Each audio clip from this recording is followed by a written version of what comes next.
Now the next sutta, number 51. Once the Exalted One was staying near Savatthi at Jeta Grove in Anathapindika's park. On that occasion the Exalted One addressed the monks, saying, Monks, though a monk be not skilled in the habit of others' thoughts, at least he can resolve, I will be skilled in the habit of my own thought. Thus, monks, should you train yourselves. Let's stop here for a moment.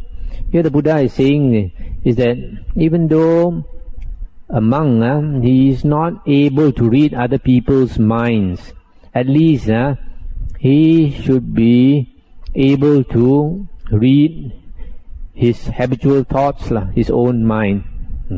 So he should train himself to always read his own mind. Then the Buddha continued, and how is a monk skilled in the habit of his own thought? Just as if monks, a man or woman or a young lad fond of self-adornment, examining the reflection of his own face in a bright clean mirror or bowl of clear water, should see therein a stain or speck, and strive for the removal of that stain or speck, and when he no longer sees it there, is pleased and satisfied thereat, thinking, Again it is to me that I am clean. Even so, a monk's introspection is most fruitful in good conditions. Thus, do I or do I not generally live covetous? That means greedy for others' things. Do I or do I not generally live malevolent in heart or with ill will? Do I or do I not generally live possessed by sloth and torpor? Do I or do I not generally live restless in mind? Do I or do I not generally live in doubt and wavering? Do I or do I not generally live wrathful, or with soiled thoughts, or with body passionate, or sluggish without energy? Or do I live uncontrolled or not?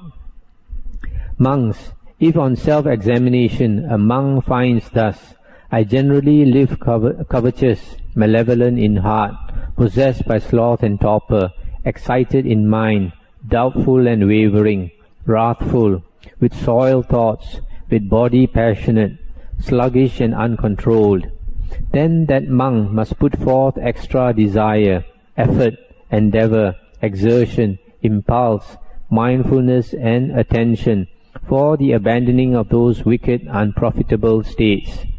Just as monks, when one's turban or head is ablaze, for the extinguishing thereof one must put forth extra desire, effort, endeavor, exertion, unflagging mindfulness and attention. Even so, for the abandoning of those wicked, unprofitable states, one must do the same.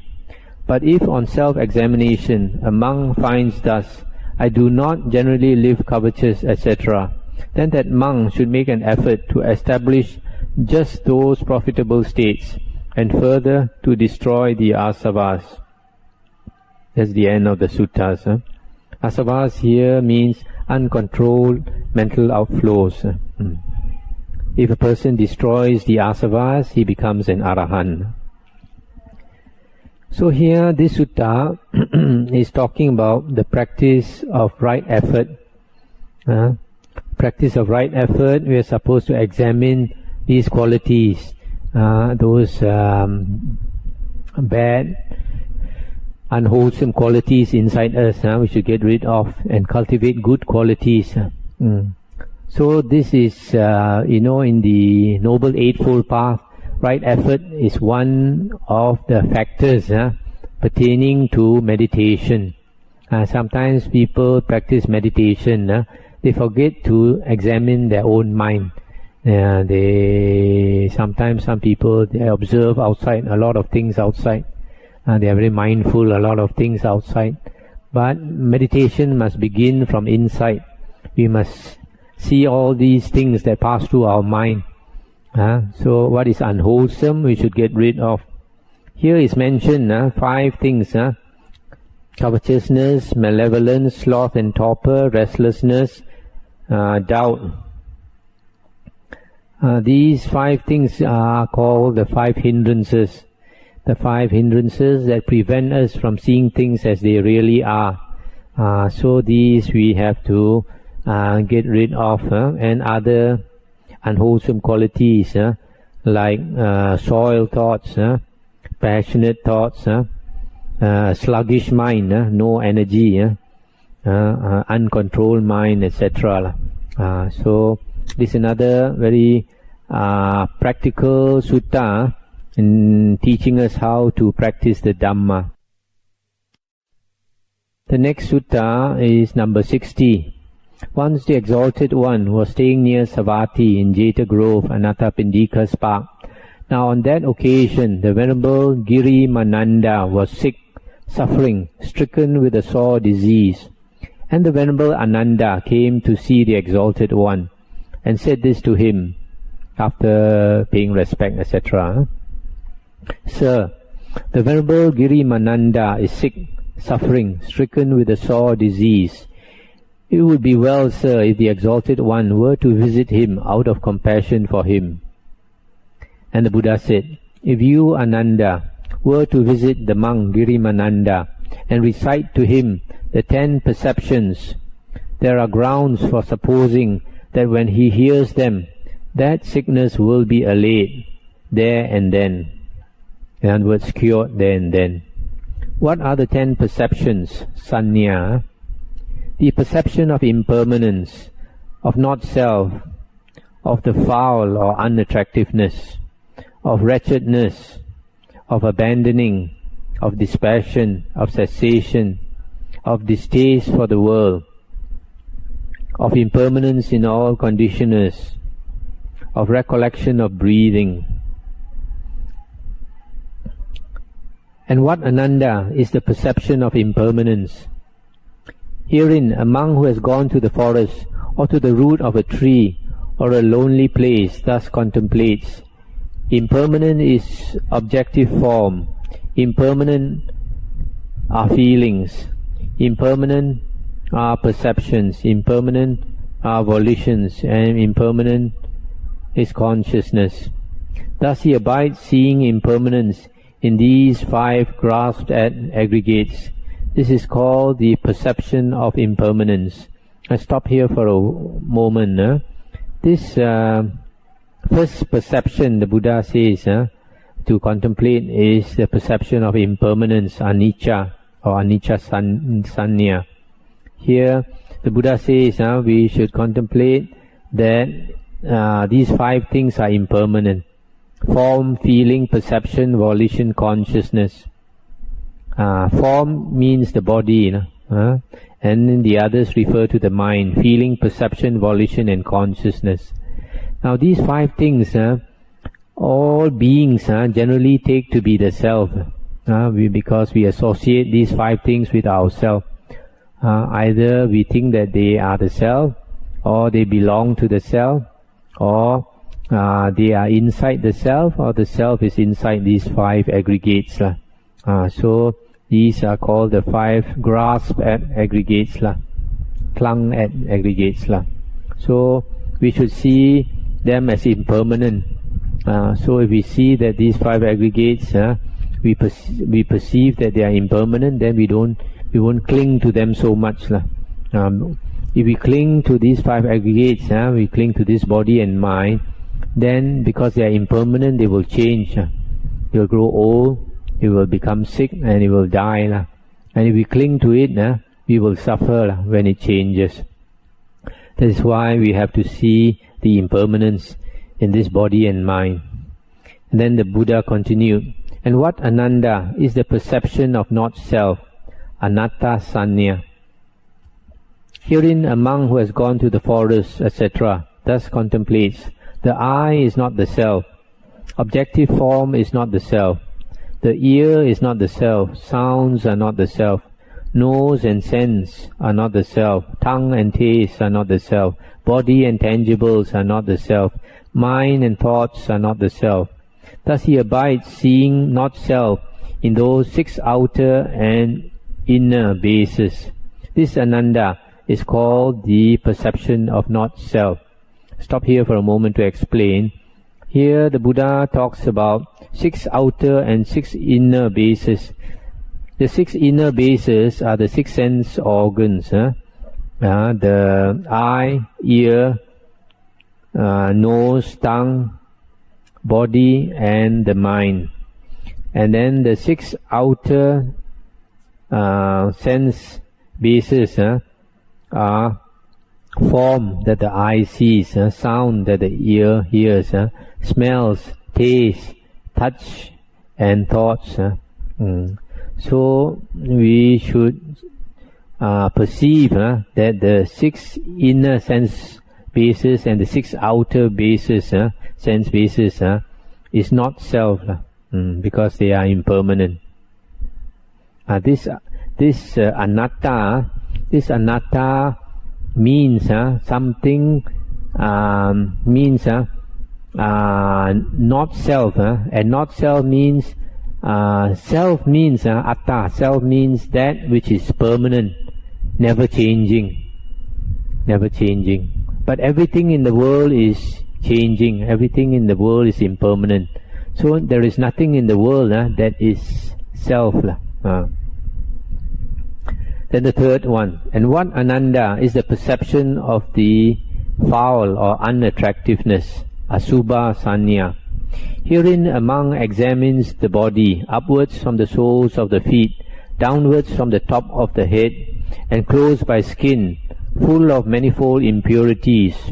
There are in this body, there are head hair, body hair, nails, teeth, skin, flesh, sinews, bones, bone, marrow, kidney, heart, liver, midriff, spleen, lung, bowel, entrail, gorge, dung, brain, bile, phlegm, pus, blood, sweat, fat, tear, grease, spittle, snot, oil of the joint, urine. Thus he abides observant of the foul or unattractiveness of the body. This Ananda is called the perception of the foul or unattractiveness of the body. So this, stop here for a moment to comment. This is called the meditation on the unattractiveness of the body. Normally we are attracted to the body of the opposite sex because we see it as very attractive, because we only see the outer part of the body. As they say, beauty is only skin deep. When you go deeper than the skin, then you find all these things which are inside the body. And we contemplate these 32 things of the body, then we will find the body is not attractive as we thought. So if we practice this contemplation long, then when we look at a person, we are able to perceive not only the outside but also the inside of the body, and that helps us to cut lust, cut sensual desire for the body. And then the next one. And what Ananda is the perception of wretchedness, adinava sanya. Herein a monk who has gone to the forest, etc., thus contemplates, this body has many ills, many wretchednesses. Thus in this body arise diverse diseases, such as disease of eyesight and hearing, of nose, tongue, trunk, head, ear, mouth, teeth. There is cough, asthma, running nose, fever, feebleness, decrepitude, belly ache, fainting, diarrhea, griping or intestinal pain, cholera, leprosy, eczema, TB, tuberculosis, epilepsy, skin disease, itch, scab, scabies, jaundice, diabetes, piles, boils, ulcers, diseases arising from bile, from phlegm, from wind, from bodily humours, from changes of the seasons, from stress of circumstances, from the ripeness of one's karma, and also cold and heat, hunger and thirst, bowel movement and urination. Thus he abides observant of the wretchedness of this body. This Ananda is called the perception of wretchedness. Stop here for a moment. So here we can see that this body can gives us all kinds of wretchedness and all kinds of suffering from the many types of sickness that we can get. So we should constantly contemplate this. And then the Buddha continued, and what Ananda is the perception of abandoning. Pahana Sanya. Herein a monk admits not sensual thinking that has arisen, but abandons, restrains, makes an end of it, forces it not to recur. He admits not malicious thinking, harmful thinking, evil and unprofitable states that arise from time to time, but abandons, restrains, makes an end of them, forces them not to recur. This Ananda is called the perception of abandoning. Stop here for a moment. So here, abandoning means examining all the wrong thoughts we have, abandoning all the wrong thoughts of sensual thoughts, malicious thoughts. Malicious means ill will, having ill will, and harmful thoughts. And the Buddha continued, and what Ananda is the perception of dispassion, viraga, sanya. Herein a monk who has gone to the forest, etc., thus contemplates, this is the real, this is the excellent, namely the calming of all conditioners, the casting off of every basis, the destruction of craving, dispassion, nibbana. This Ananda is called the perception of dispassion. Let's stop here for a moment. Raga is passion, so viraga is dispassion. Dispassion for all the things of the world, and then the calming down of all the conditioners. Conditioners are, this Pali word is sankhara. Sometimes it's translated as conditioned things. Probably conditioners is a better translation. It means everything in the world, because everything in the world is conditioned as well as conditioning other things. So it is also known as conditioners. So if all the things in the world are calmed down, and then you have this destruction of craving, dispassion, then you arrive at Nibbana. And the Buddha continued, and what is the perception of cessation, Nirodha? Herein a monk who has gone to the forest, etc., thus contemplates, this is the real, this is the excellent. And the same way, namely the calming of all conditioners, the casting off of every basis, the destruction of craving, cessation, nibbana. This Ananda is called the perception of cessation. Stop here for a moment. This is almost the same as the previous one, but instead of dispassion, here we have cessation. And then to continue, and what Ananda is the perception of distaste for the whole world. Sabaloke anabhirata sanya. Herein a monk, by abandoning, by not clinging to those graspings of systems, those mental standpoints and dogmatic bias that are in the world, delights not therein. This is called the perception of distaste for the whole world. Stop here for a moment. That means this monk is no more concerned with all the views in the world. He's put down all the views, and he develops a distaste for the whole world. And what Ananda is the perception of impermanence of all conditioners. Sabha sankaresu anicca sanya. Herein a monk is troubled by, ashamed of, and disgusted with all the conditioned things or conditioners. This is called the perception of impermanence of all conditioners. Let's stop here for a moment. This is also similar to the perception of impermanence, that everything in the world is impermanent, so is disgusted with it. And to continue, and what Ananda is the recollection of the breath, anapanasati. Herein a monk who has gone to the forest or to the root of a tree or a lonely place sits down cross-legged, holding the body upright and setting mindfulness in front of him. He breathes in mindfully and mindfully breathes out. As he draws in a long breath, he knows, a long breath I draw in. As he breathes out a long breath, he knows, a long breath I breathe out. As he draws in a short breath, he knows, a short breath I breathe in. As he breathes out a short breath, he knows, a short breath I breathe out. He puts into practice the intention, I shall breathe in, feeling it go through the whole body. Feeling it go through the whole body, I shall breathe out. Calming down the body aggregate, I shall breathe in. Calming down the body aggregate, I shall breathe out. Feeling the thrill of zest, the thrill of piti, delight, I shall breathe in and out. Feeling the sense of ease, I shall breathe in and out. Aware of all mental factors, I shall breathe in and out. Calming down the mental factors, I shall breathe in and out. Gladdening my mind, I shall breathe in and out. Composing my mind, I shall breathe in and out. Detaching my mind, I shall breathe in and out. Contemplating impermanence, I shall breathe in and out. Contemplating dispassion, contemplating ending, contemplating renunciation, I shall breathe in and out. This ananda is called the recollection of breathing. Now Ananda, if you were to visit the monk Girimananda and recite to him these 10 perceptions, there is ground for supposing that on his hearing them, that sickness of his will straight away be cured.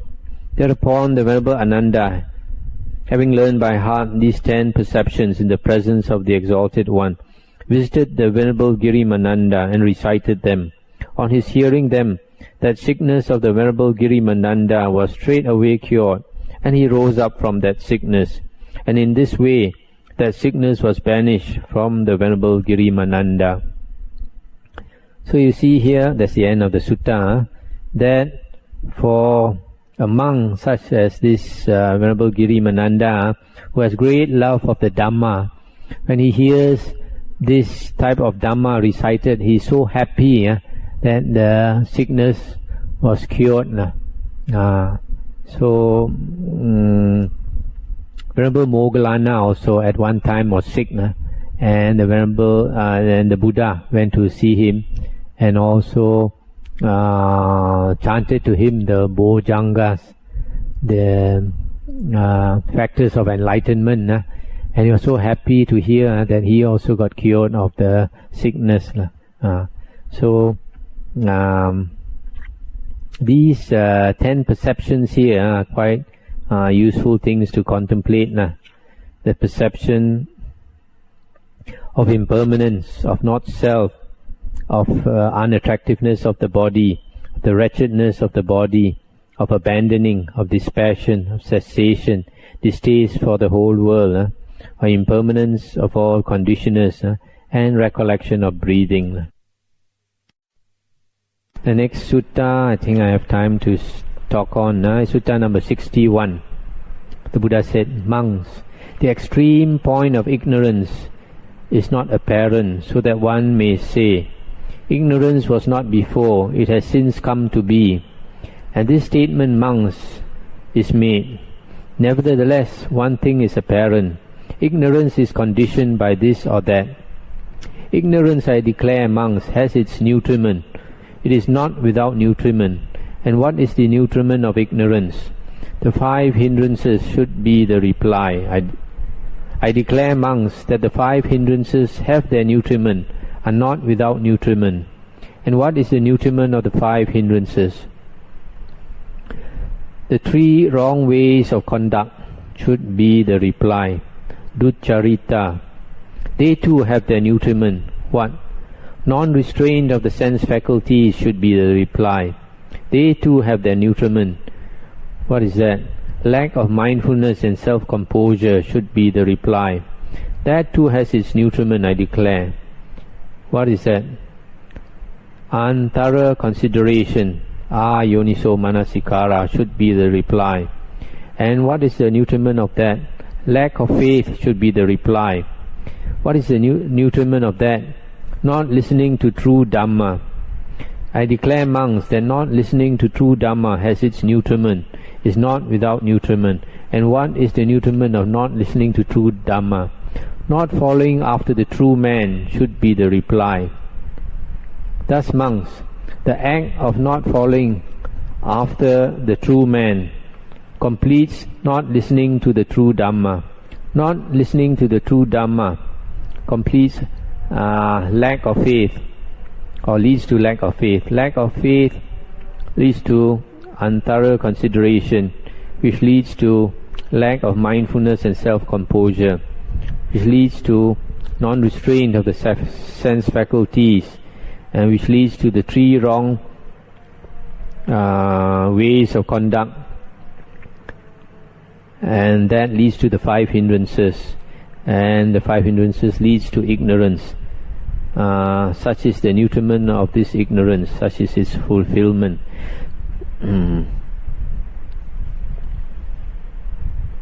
Just as when monks on a mountain, the rain falls in heavy drops, that water flowing down onwards according to the slope fills up the mountain clefts and rifts and gullies, and they, when filled up, fill up the little pools, and the little pools in turn fill up the big pools, and they in turn fill up the small rivers. They fill the large rivers, and the large rivers in turn fill up the sea, the mighty ocean. Thus is the nutriment of the mighty ocean, and thus its fulfillment. In the same way, monks, not following after the true man leads to not listening to the true Dhamma, which leads eventually to the five hindrances and to ignorance. Conversely, released by knowledge, monks, I declare, has its nutriment. It is not without nutriment. And what is the nutriment of release by knowledge? The 7 factors of enlightenment, Bojjhanga, should be the reply. The 7 factors of enlightenment, I declare, have their nutriment. What? The 4 intense states of recollection, Satipatthana, should be the reply. They too have their nutriment. The 3 right ways of conduct, and they too have their nutriment. Control of the sense faculties, and the nutriment of these is mindfulness and self-possession, and the nutriment is thorough consideration, and the nutriment is faith, and the nutriment of that is listening to the true Dhamma, and the nutriment of that is following after the true man. Thus, monks, following after the true man, when completes listening to the true Dhamma. Listening to true Dhamma completes faith. Faith completes or leads to thorough consideration, and that leads to mindfulness and self-control, and that to control of the sense faculties, and that to the 3 right ways of conduct, and that leads to the 4 intense states of recollection, and that leads to the 7 factors of enlightenment, and that leads to liberation or release by knowledge. So this sutta is telling us that if we want to practice and get out of samsara, we have to start by associating with a true man. A true man is one who understands the Dhamma, who understands the discourses of the Dhamma, of this Buddha. And if you listen to the teachings of a true man, you are listening to the teachings of the Buddha. And that, if you listen to the teachings of the Buddha, then you will have faith. And when you have faith, then you will cultivate this thorough consideration, yoniso manasikara. So when you cultivate yoniso manasikara, then you have mindfulness and self-possession, or mindfulness and recollection, and that leads to control of the sense faculties, and that leads to the 3 right ways of conduct, and that leads to the 4 intense states of recollection, and that leads to the 7 factors of enlightenment, which leads to liberation. So associating with a true man and listening to the true Dhamma and being able to listen to the true Dhamma is very, very important, because it leads us to have faith, and also it teaches us the way to practice the true Dhamma that will eventually lead us to liberation. So I think I'll stop here for tonight, and if you have any comments or questions, we can discuss. Anybody has any question?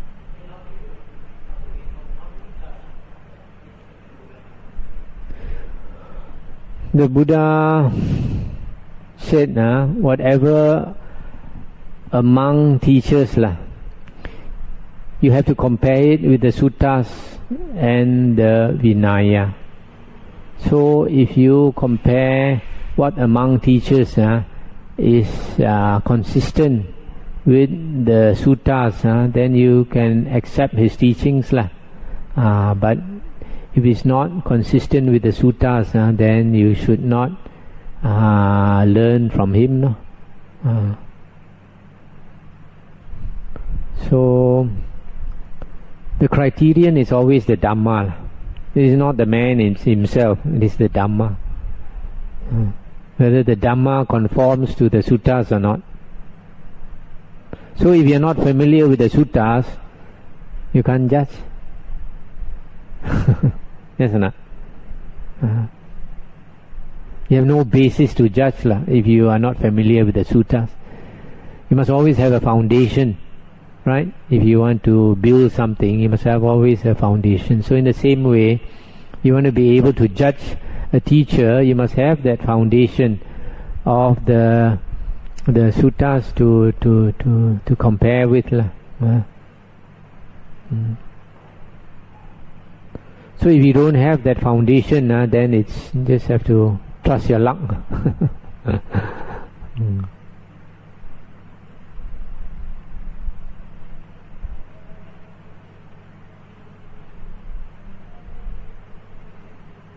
Because a lot of people don't have that foundation to judge, so they follow a teacher for many years. If they are lucky, they follow a teacher for many years and they are not disappointed in the end. But there are some people, unfortunately, they can spend many years following a teacher. At the end of it, then they become very disappointed.